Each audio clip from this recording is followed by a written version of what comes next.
And that was the last straw.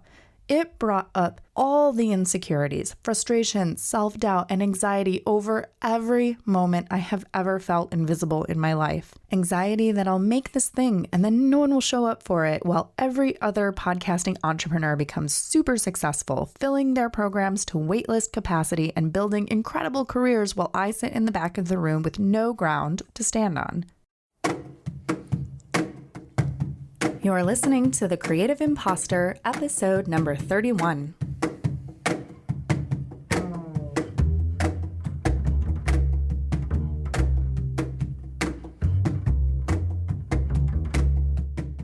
Welcome to The Creative Imposter. I'm Andrea Klunder, and today I want to talk with you about the shadow.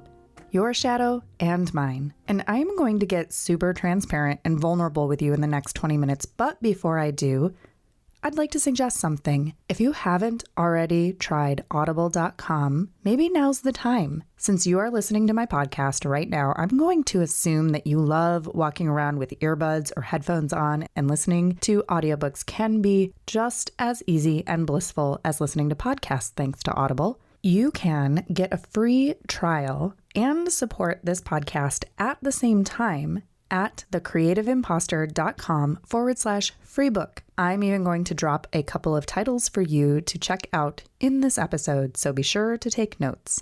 Again, that's thecreativeimposter.com/free book. And I'd like to invite you to become a patron of The Creative Imposter by visiting my Patreon page and making a monthly contribution in any amount commensurate with how you value this show. In exchange, not only will you continue to get more and more episodes from me, you can even get premium episodes not available to the general public, your name in lights on this show with a thank you on the podcast, a creative care package in the mail from me, and who knows, maybe even a Creative Imposter t-shirt. The problem is I'm not really sure what they should say, but you can put your 2 cents in and consider becoming a patron at thecreativeimposter.com/support. Now on with the episode. Ever since editing my interview with Sarah Zalick in episode number 30, this topic of the shadow has been nagging at me because it comes up a lot in the kind of work I do. And I always think I want to explore it, but this shadow is also deeply complicit with imposter syndrome to stop me from working on creating new content or developing marketing strategies or recording episodes when, these days, specifically, I tell myself I'm going to work on my forthcoming Podcast Envy training program and course in the evening. But when I walk through the door, I feel sleepy. My head is cloudy, and all I can think about is dinner, a bath, and snuggling up next to my kitty to consume content rather than create. And I end up stuffing down my own shadowy imposter self by watching a newly engrossing glossy TV series about other people's shadow sides on Netflix or HBO. Big Little Lies, anyone? And then I feel like a failure. If you really want a glimpse into how I feel in those moments, try reading The Slight Edge by Jeff Olson. Those are the evenings that I am definitely on the wrong side of the slight edge. The thing that I love most and also find the most challenging about entrepreneurship and sustaining creative ventures like this podcast is that you cannot do it and keep doing it without, at some point, having to really take a hard look at yourself, delve deeply into this shadow, understand it, learn to work with it, and then grow. I remember one time having a conversation with one of my best friends on the phone, lamenting after a particularly difficult season of rejections and failures, both of personal and professional nature. God, haven't I grown enough yet? I'm so sick of it. When do I just get to coast? The answer, probably never. So what exactly is this shadow of which I speak? I'm pretty sure Carl Jung coined the term or concept referring to the parts of ourselves that we have tried to hide or deny, sometimes without even realizing it, stuffed into our consciousness because we believe that they are not acceptable parts, hiding them from friends, family, even from ourselves. The message that comes back to us from that deep hidden place, then, is that there's something wrong with me. I should feel ashamed, undeserving, unworthy. And that, my friends, can lead to all kinds of self-sabotage and self-fulfilling prophecies not in our favor. And it's pretty hard to be a holistically successful entrepreneur, social leader, or creative visionary if this is the pattern that's coming through. Which is exactly why I believe every entrepreneur needs to have some kind of meditation and or mindfulness practice in order to keep ourselves sane and productive. A solid, steady, long-term practice will bring this shadow to light for us and require us to acknowledge, accept, and work with it. It's not easy. And in fact, I think it's a common misconception that meditation will always help you feel calmer, more at ease, and relaxed. In truth, sometimes it can be agitating and even quite vexing, and yet the long-term result is so liberating if you can just stick with it through the muddy parts. I'm talking about the liberation of choice, of infinite possibility. When you are operating from the acceptance of your whole self, you get to choose your path and actions freely because there's nothing behind you from which you're running. In episode 30, artist Sarah Zalick talked about Buto, a type of dance theater from Japan that she specializes in. And she talks about how the principles of Buto call upon us to examine the question of, quote, when are we going to embrace our whole selves, end quote. And here, I think it's important to recognize that these repressed shadow aspects of ourselves are not being brought to light in order to extract or eradicate them, but rather to love and learn from them. Because when we suppress them, we also suppress their opposites. So, for example, without fear, we can't have courage. Without doubt, there's no such thing as confidence. Without hunger, we can never experience satisfaction. And I would venture to say without failure, we can never recognize success. I have a prime example to share with you. The other evening, I was teaching class at my studio, Satnam Yoga in Chicago, filling in for a friend of mine who's on leave of absence. It was a lovely little class with 4 very sweet students and wonderful energy. After class, I went to the front desk to sign off on my attendance sheet and realized that another friend of mine was teaching a specialty class that was about to start that I had been wanting to take for months and just hadn't been able to work in my schedule. He encouraged me to stay for class, and when I looked at the sign-in sheet, I realized that his class was sold out with more than 30 students, which is fantastic because he is an excellent teacher and human being. And yet, I started to feel comparison and jealousy creep in. Why does he have more than 30 students and I have 4? Believe me when I tell you that over the course of more than 10 years of teaching yoga, this is not the first time that this comparison shadow has reared its head in terms of class numbers. But I stayed anyway, and so we began with meditation. And I was feeling pretty happy until about 15 minutes after class had started, and one more student walked in late, looked around, saw not much space, and plopped some meditation cushions and herself right on down in front of me, right on top of my mat, and then loudly arranged herself in her meditation posture. This was the moment when all the alarms started going off in my brain, and I felt my jaw clench, my shoulders brace, and I started thinking, who does she think she is? Why choose to crowd in right in front of me rather than anyone else? What am I, invisible? Then I started to plan my response.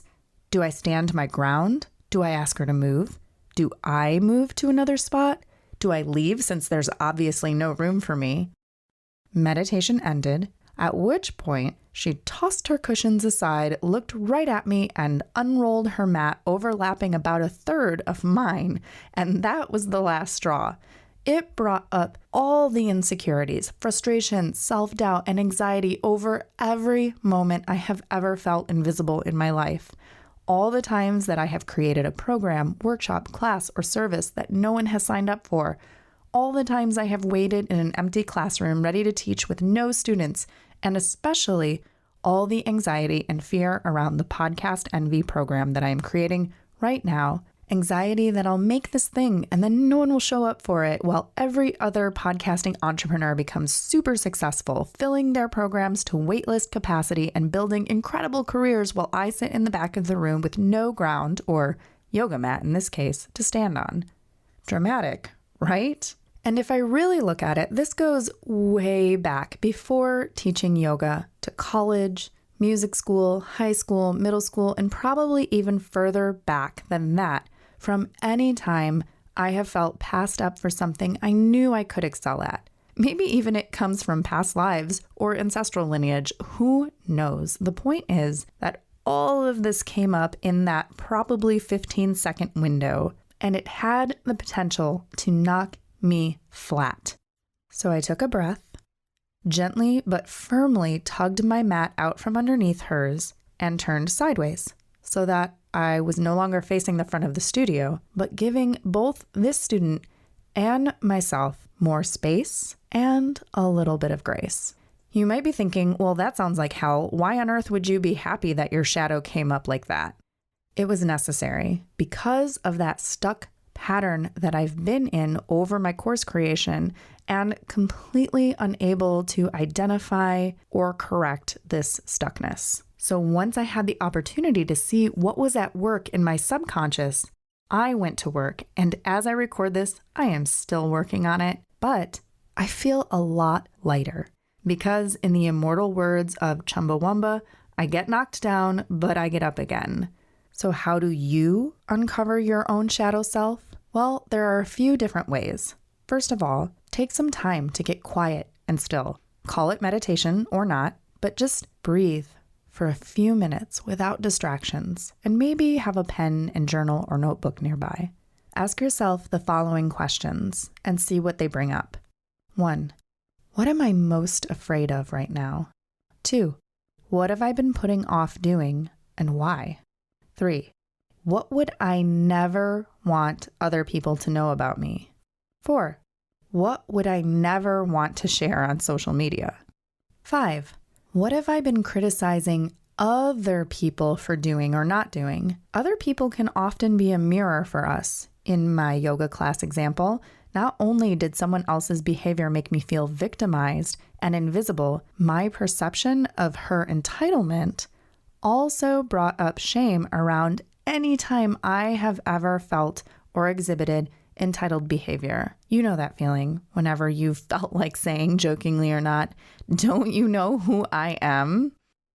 Number 6, what are the qualities that I admire in other people? This is another way that we can use the mirror of others to see our own reflection, because often the qualities we admire in others are qualities we possess and have been blind to or denying or haven't fully tapped into within ourselves. Now, once you've identified where the work is to be done, there are numerous tools that you can draw upon for support. I recommend the book, The Dark Side of the Light Chasers by Debbie Ford, which I am rereading in ebook format thanks to Audible right now. In her book, Debbie offers framework and specific meditation techniques and visualizations to help. Beyond meditation, you can also use practices like tarot card readings to help you get in touch with your intuition. You've probably been hearing a lot about tarot this year if you're in the Creative Imposter Facebook group, because I have been talking about them in my Facebook Live videos. Also, essential oils have come up a lot and are a fun and effective way to help balance some of the intense emotions that can come up when you brave this type of self-work. So what's an example? I used the tarot cards and asked, please show me a card that represents the current shadow I'm dealing with, and pulled from the deck the 5 of Swords, which, among other things, represents an empty defeat or victory at the expense of others. What that brought up for me was the problem of pricing my new program, having the confidence to charge what it's worth, and especially when I look at what other people are charging for their programs and I see that I have way undervalued myself. What does that have to do with empty victories? Well, this stems from the shadow part of myself that believes that there is a limited supply of money available, and that if I charge someone for something, I am somehow taking that money away from them, rather than it being a mutually beneficial exchange of energy and resources. So once I had that realization, I journaled about it.